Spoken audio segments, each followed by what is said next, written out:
Assalamualaikum teman-teman. Welcome to Once Upon a Time Story, when the history told more stories. Hari ini kita akan bahas story apa ya? Sebelum menonton, jangan lupa like, subscribe, dan share ke teman-teman kalian ya. Tanpa berlama-lama lagi, mari langsung kita bahas. Tak terasa bulan Desember sudah mau habis. Itu tandanya sebentar lagi kita akan memasuki bulan Januari di tahun yang baru.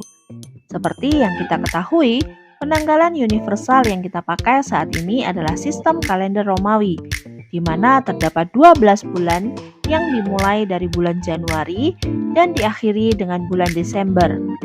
Setiap bulan di kalender Romawi ada makna dan sejarahnya tersendiri loh. Kalau belum sempat nonton, bisa klik link di deskripsi ya. Pergantian Tahun Baru Masehi biasanya dirayakan oleh sebagian masyarakat di seluruh dunia dengan berbagai macam kegiatan. Lantas, bagaimana asal-usul perayaan Tahun Baru Masehi? Sejak kapan pergantian Tahun Baru Masehi dirayakan? Bagaimana bentuk perayaan Tahun Baru di berbagai belahan dunia? Serta bagaimana perayaan ini masuk ke Indonesia?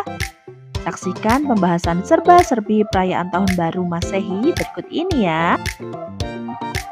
Pendiri Kekaisaran Roma bernama Romulus menerapkan penanggalan Masehi pada mulanya terdiri dari 10 bulan dan 304 hari. Lalu pada abad ke-8 sebelum Masehi, Numa Pompilius, raja kedua Kekaisaran Roma, menambahkan 2 bulan dalam penanggalan kalender Romawi, yaitu Januarius dan Februarius. Penetapan Januari sebagai bulan pertama tahun baru itu dilakukan sebagai penghormatan kepada Dewa Janus, dewa permulaan Romawi. Kala itu, bangsa Romawi memperingati tahun baru sebagai pengorbanan kepada Dewa Janus, bertukar hadiah, mendekorasi rumah, dan mengunjungi beberapa pesta. Era kalender Masehi modern didasarkan pada tahun tradisional yang dihitung sejak kelahiran Yesus dari Nazaret. Masehi dihitung sejak saat tersebut, sedangkan sebelum saat itu disebut sebelum Masehi. Pada abad pertengahan, kekuasaan kekristenan di Eropa memberikan makna religius di sekitar pergantian tahun, seperti 25 Desember sebagai hari Natal, dan antara 22 dan 25 Maret sebagai perayaan Paskah. Itulah sebabnya momen tahun baru sering dikaitkan dengan perayaan religius umat Nasrani. Sejak sekitar abad pertengahan itulah, masyarakat Eropa mulai merayakan tahun baru sebagai rangkaian perayaan setelah merayakan hari Natal. Tradisi perayaan tahun baru di berbagai negara berbeda-beda. Hal ini dipengaruhi oleh latar belakang budaya dan religiusitas masing-masing. Di Spanyol dan beberapa negara berbahasa Spanyol lainnya, masyarakat merayakan tahun baru dengan memakan 12 buah anggur. Buah anggur tersebut melambangkan harapan mereka untuk 1 tahun yang akan datang. Sementara itu, masyarakat Swedia dan Norwegia merayakan tahun baru dengan menyajikan puding nasi dengan kacang almond yang tersembunyi di dalamnya. Dikatakan bahwa siapapun yang menemukan kacang almond tersebut akan mendapatkan keberuntungan selama 1 tahun ke depan.